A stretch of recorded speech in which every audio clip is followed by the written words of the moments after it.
What's good, people? Welcome back to Pros Only Sports and welcome back to another episode of United State of Mind.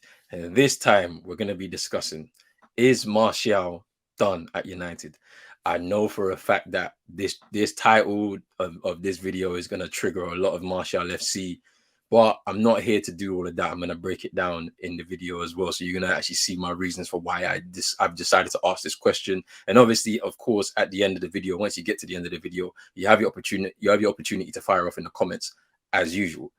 But before we do anything, people, make sure you hit that like button, hit that subscribe button as well if you're new, hit that notification bell and all that good stuff right there. Follow the socials down below on your screen, and let's get into it. So, Anthony Martial, man, there's a lot to say about this guy. Obviously, came into United in 2015 from Monaco for a fee of 36 million pounds with add-ons that was rises up until about 57.6 million. Obviously, there's various clauses within that in order for us to make that full payment. Obviously, things to do with goals, appearances. There was a Ballon d'Or clause as well in there. Which, you know, at the time, potentially you look at an 18, 19-year-old, there's potential for him to rise up to that. But, you know, in all honesty, it hasn't really worked out that way. And he signed that deal. I believe he signed that maybe on deadline day of 2015. I'm not too sure. I can't remember. But I think that's when it was. I mean, obviously the great start, that goal against Liverpool is etched in all of our minds when we think about Anthony Martial.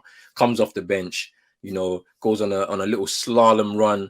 You know, you saw what he did to Martin Skirtle, pretty much ended his career at Liverpool. And then he slotted it past the keeper, who I believe would have been Pepe Reina at the time. Was it? Maybe? I don't know. Maybe not. I'm not too sure. But yes, slots it past him and into the net. And that was the beginning of his debut season, which he ended with 17 goals, you know, under LVG. You know, there was a lot of discussion about him and his future at the club. And, you know, there was a talk at the time that the potential new manager or the next manager in charge would have been Ryan Giggs. And that was the player that was going to help him in his tenure. It obviously didn't work out that way. So obviously, you know, we go through the season, he gets his 17 goals. He has some pretty good performances. I'm trying to remember, there was the 2 goals he scored at Southampton. There's an iconic picture that I love to see all the time when this was early when Virgil van Dijk was also in the league, and Martial ran him ragged in that game where he scored 2. I think we beat Southampton 3-2 in that game at St Mary's, and he was giving Van Dijk some treatment because he suffered cramp in his leg. And there's an iconic picture that I just love to put up. I love to put up on social media all the time, just to kind of, you know, show my support for Martial and all of that. But, you know, I remember that there was, I believe, obviously the goal in the FA Cup semi-final comes to mind, and that's in his debut season, obviously to level it for us. Was it? No, it was the winner. It was the last minute winner. I think it was in extra time. Please correct me if I'm wrong. I think it was in extra time. Martial scores us that winner, little 1-2. I believe Ander Herrera was involved in that build-up and whatnot, and then he scores to take us through to the FA Cup final. But anyway, nevertheless, we win the FA Cup. Obviously, that's his debut season, so he gets the trophy.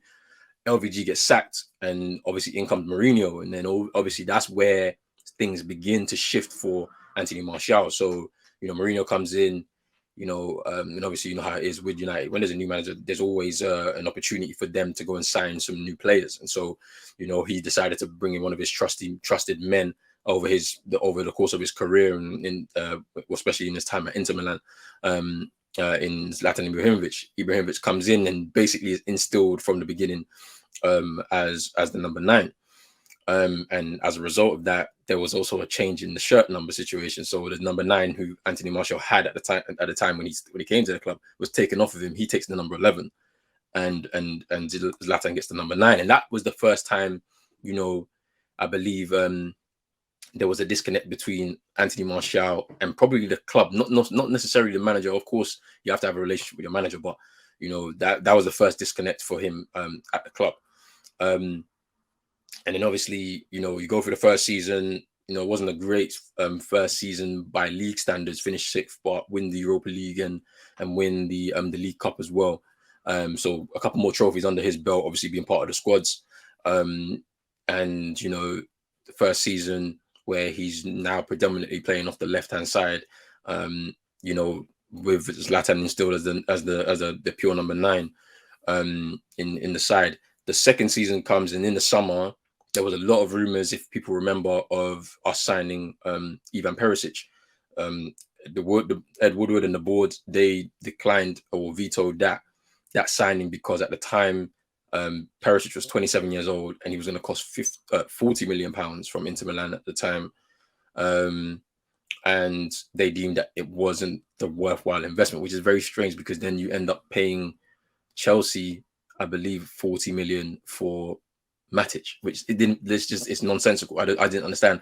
So, obviously, I understood the vision by Mourinho. You've signed a Lukaku up front. You're gonna sign a wide man who is a pure winger, right? So somebody that's always gonna go on the outside and cross the ball. At the time at Inter Milan, I feel like he was averaging about 11 crosses a game. So imagine somebody and then obviously like he's also good for the defensive side as well. Somebody that's going to track back and help his fullback as well. And obviously I could understand the vision, and obviously it was also an element to provide some competition to some of these players because I feel like some of these younger players felt entitled at the same time because the squad was so young after LVG left that some of these kind of newer younger players were basically elder statesmen within the squad, and it's just like that shouldn't be the case, especially when you're so young. You're 18, 19, 20 years old. You shouldn't be leading sides. There should be people ahead of you who you can learn from and also can guide you through difficult moments in your career or crucial moments, crucial development moments within your career. So that obviously gets vetoed. That doesn't happen. Martial keeps his place. That second season under Mourinho, there was a very nice period of games where Martial and Rashford were fighting for the position of the left. One of them would start, one of them would sit down on the bench and come on in the game. And you could see that little bit of competition between the two of them was actually working, was helping them because with that you can spur each other on, and then obviously you're really looking at your performance and you're very critical with it, and you're trying to do as much as you can in the game to be able to make sure you start the next game. And so there was a nice little run of games where that happened, and then obviously it got disrupted with the signing of Sanchez, and so obviously it just kind of became a mess.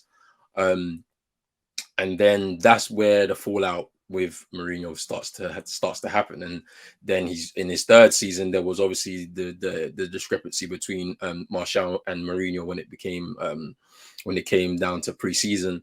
There were rumors of him not being given a new contract or being blocked from getting a new contract in terms of what Mourinho was looking for from the player. Then obviously there was discrepancy just at pre-season where Martial's partner has a baby, and obviously there's some rumored to be some complications. I'm not sure if it was with the baby or with the partner, but Mourinho wasn't happy that he didn't report to training or after the, let's say, grace period after that situation or whatever. And so the kind of, at that point I feel like the damage was done in year 3 or at the beginning of year 3 for Mourinho, or season 3. Mourinho gets sacked within that third season of his at the club, and some people say maybe it's a bit of vindication for some of the players that may have felt they were harshly done by Mourinho. Then obviously Ole Gunnar Solskjaer gets appointed middle of that season, and then obviously how we went on that long run. Obviously at this time there's no Zlatan Ibrahimovic because I believe he left at some point at the end of that second season. I believe so. Maybe I'm not. Yeah, I think he did. I think so. Anyway, at the end of that second season, anyway, for Mourinho. And then obviously we go through that season. We end up finishing 5th in the Europa League spot again, and then a new preseason comes with Ole Gunnar Solskjaer to work with the players. Martial gets his number 9 shirt back, and then that leads him into a new season, full of confidence, and he gets his best scoring season since his debut season. So he would be in year 4 at this point at Manchester United. And he scores 23 goals in all competitions, which is his best scoring season since he started off with 17 in his debut campaign. So, for him, full of confidence, with a manager who believes in him, instills him in a position that he wants to play in the number 9 role, and, playing a style of football that, was very reliant on pace, counter-attacking football. And, at the time, the front three, were very much suited to what the manager wanted to play.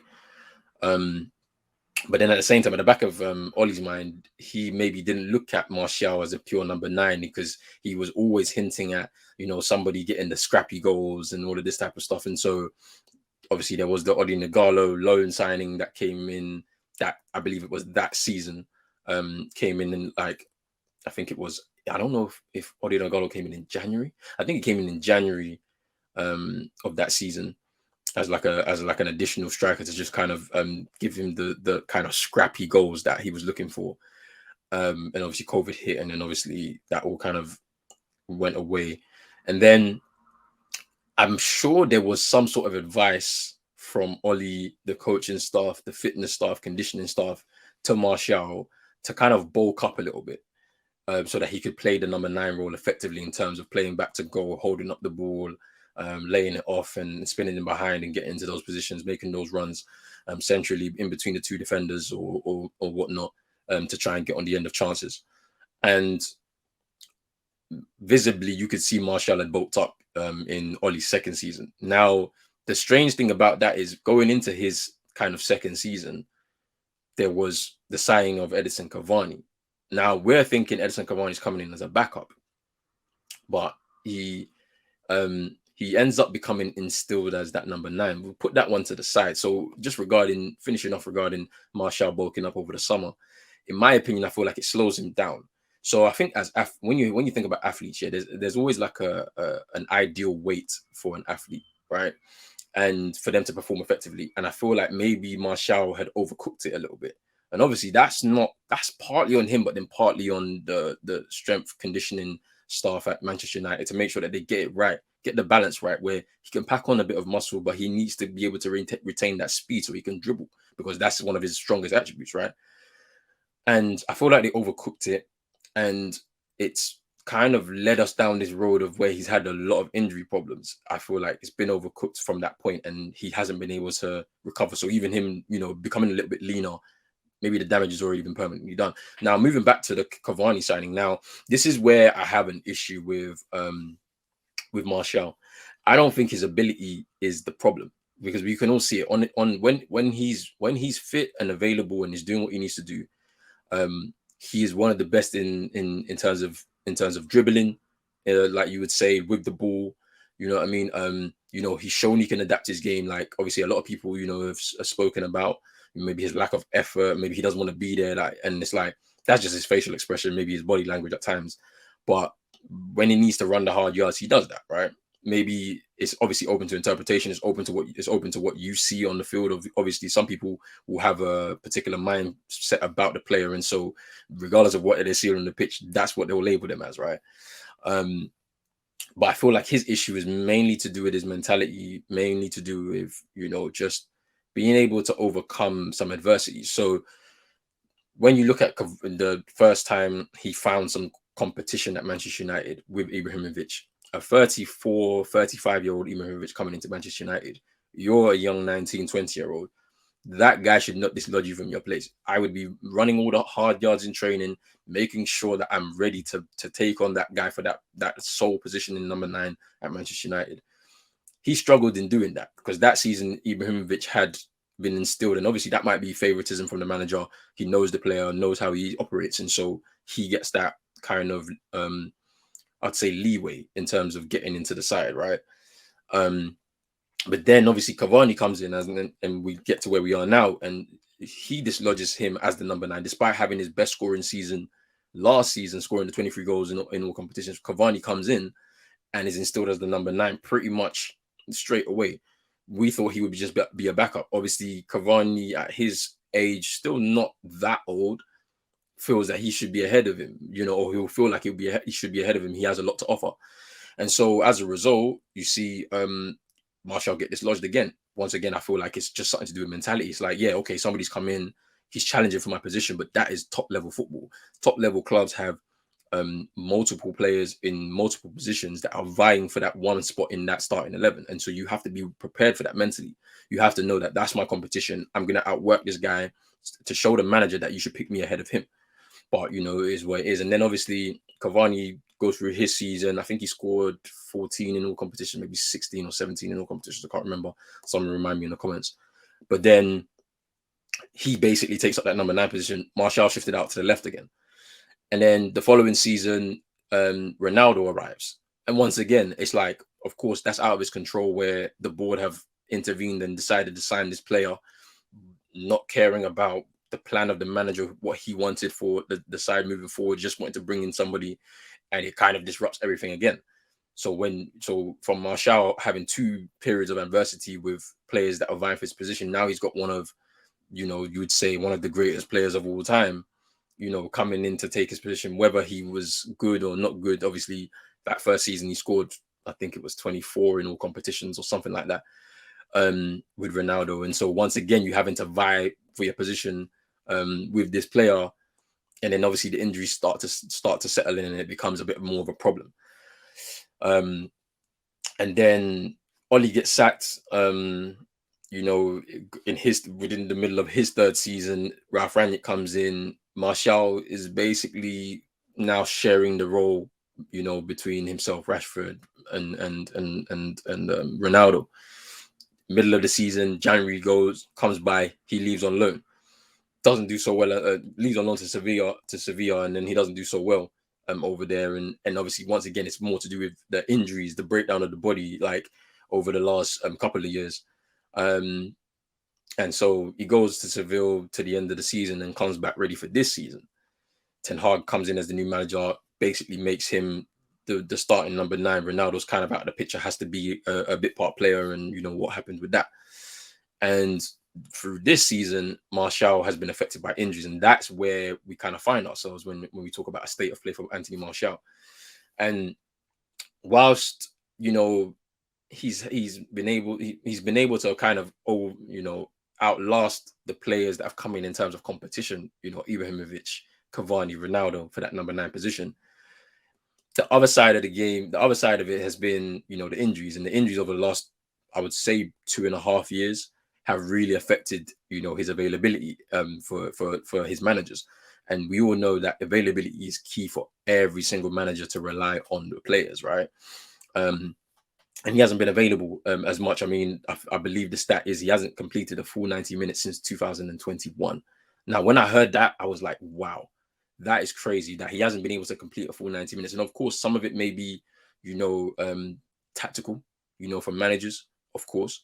But for the most part, it's because he's been injured, and it's a shame. It's a shame from that aspect that he hasn't been able to, to stay fit. And obviously, I feel like, yes, it's not his fault. I feel like, going back to what I said about him bulking up, that ideal balance between him being able to maintain his pace, meaning that he'd be able to be agile and be able to dribble like how he was when he first arrived, and be able to play kind of traditional number 9 back to goal, holding the ball up, laying it off, and spinning in behind and whatnot. But yeah, as I mentioned, look, his problem hasn't really been ability. Like whenever he's on the pitch, you can see what he offers to the team. The issue is more to do with the mentality for me. That's what it was for me. Struggles for competition with places. Sometimes application in the game, of course, as I said, it's open to interpretation what you're seeing on the pitch. Because at times with other managers, there were times where, he wasn't pressing, from the front as the leading forward in the side.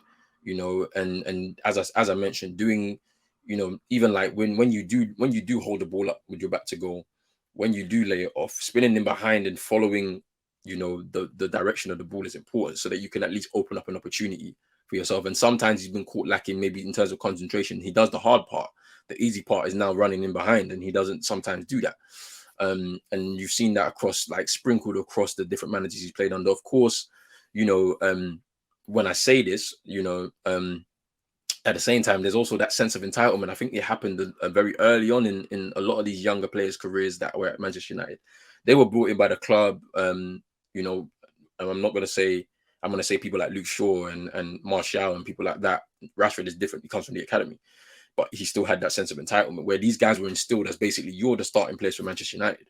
And, if any manager comes in and tries to disrupt that, then it becomes a problem, between the players and the manager. And I feel like, it's not just him, but he had a sense of entitlement. That shirt number, for example, that the shirt number is earned. It shouldn't really be given. You want this number, you have to earn that. Like a more established number 9 who scored more, won more in his career has come in. When we're talking about Ibrahimovic, you really can't say anything to that. Like, and that's the number he wears. He's more established. The manager is offered him this shirt. You're gonna have to take another shirt. You're gonna have to deal with it. Maybe he felt some kind of way about it, and I think he spoke about it in an interview as well, candidly as well. But it's like, come on, it's a shirt number. Like, you've not earned that. You might be looking at it for like your brand, but that doesn't matter. Like, you're gonna have to deal with what you have to deal with. Because I'll give you an example. When you look at a Ronaldo moving to Real Madrid at the time, when obviously he's Ronaldo, number 7. He's building a brand off of it, but he had to play as a number 9 for a season because Raul was still at Real Madrid, legend of Real Madrid. Like, there's nothing you could do about it. You're just gonna have to hold that. And he just wasn't able to compute that in his mind. And he obviously got his number back anyway, but because it wasn't going to be a long-term signing for Manchester United, but it is where it is. When I look at that new contract that he received, where the club kind of vetoed Mourinho when he was kind of looking to sell him on and get rid of him or not offer him a new contract. That new contract, I believe, was given by the club, not earned by Martial. The reason why I say that is, yes, at that point he had one good scoring season, but wasn't able to replicate that in years 2 and 3. And the club basically gave him the new contract to protect him as an asset. How the board, the Glazers, Woodward were working at the time, where players were being offered contracts without even being a thought. When they start getting into the last 2 years, last 18 months, a new contract's on the table, and they offer stupid amounts of money to be able to retain that player, just because they want to protect their sell-on value. But that's really dependent on their performance. And to be honest with you, Manchester United is not a selling club, so why are we even thinking in those kind of realms? It's kind of wild to me anyway. But that will create sort of a sense of entitlement for him, and he felt that if any manager comes in and wants to dislodge me, that shouldn't be happening. But then at the same time, I'm saying all of this, I don't think it's all his own fault. The constant managerial changes have really hurt not just him, but a number of players that have been at the club for a long period of time, like he has, over a crucial development stage in his career. When you're 18, 19, 20 years old, you need some sense of stability, and he hasn't had that. Going from LVG, having one season with him, Mourinho for a couple of seasons, and maybe close to 3 seasons, then Oli for a few more seasons, and now Ten Hag, and then obviously Rangnick in between there, and then I would even say Michael Carrick in between there, because we could talk about interims too. All of these managers, like with different ideas and different uses for you as a player in their sides, it would have hurt him for sure. Like, he wouldn't have found any stability. He wouldn't have known what his role was. Like, he's in favor with some managers, out of favor with other managers. It's just a mess. And when you're a young player, it can really mess you up. Personal problems off the field, obviously, I'm not going to talk about them in real detail, but, obviously that can affect a player mentally. And so obviously your mind is concentrating on off the field rather than on the field, and your career can stagnate because of that. I'd say also the club haven't protected him either in certain positions. Like, yes, in some aspects, but in other aspects, not so much. So when I go back to maybe the strength and conditioning, not getting his ideal, balance in regards to how he's going to be able to operate as a number 9, bulking him up a bit too much would probably potentially just cause long-term damage in terms of like muscular, being more susceptible to muscular injuries. I'll give you an example, and I nearly forgot about it, but if you remember Gabriel Bonglahor, early on in his career, he was a very slight, like, winger forward kind of type. Over the years, as he got closer and closer towards the end of his career, he started to bulk up. He was really like enjoying the gym too much, and that really affected him, in terms of his pace, I would say, his ability to dribble as well. And then it kind of made him shift from a wide man into a number 9 kind of role because he was a lot stronger. I don't know if it really helped hampered him in terms of injuries, but for some people it will, and some others it won't. But like, that's the kind of example I do. Like, that bulking up process slowed him down, Martial, and you kind of similar to how it slowed down Bonglahor as well. But then look, at the end of the day, I've laid everything out for you. But like, at this point, to answer the question, is Martial done at United? I would say yes. I feel like, you know, everything that I've mentioned, the key thing here is the availability. The injuries have really, you know, killed his momentum within his career, stagnated it a lot. And obviously, availability is key to every manager. It doesn't matter how you're playing or whatnot. Obviously, that plays a part. But if you're fit and available, a manager will always pick you. And he hasn't been, you know, injury free for quite some time.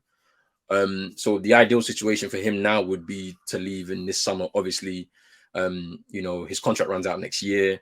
He has an option for a further year if United decide to trigger it. So you know, it's a situation where they may trigger it to just kind of, you know, try and get a better fee out of it, but it probably won't even end up with that because he's on such high wages. Um, and because he's on such high wages, I can foresee a situation where he has to get a loan deal next season. So maybe they trigger the extra option, gives him a loan deal for a season next year. Hopefully, he can stay fit and try and see out the season, and then, you know, it comes back in the summer, and then we can shift him on. Where does he go? You know, at a certain point in time, people were saying, you know, if he leaves Manchester United, he can go to Real Madrid, Barcelona, this and that. Now his stock has fallen so much that I can only see him back in France, probably. And that'd probably be ideal for him anyway, because he can be back home, somewhere he's more comfortable in a league that, you know, is not as taxing or demanding. But I say that the French league is pretty physical.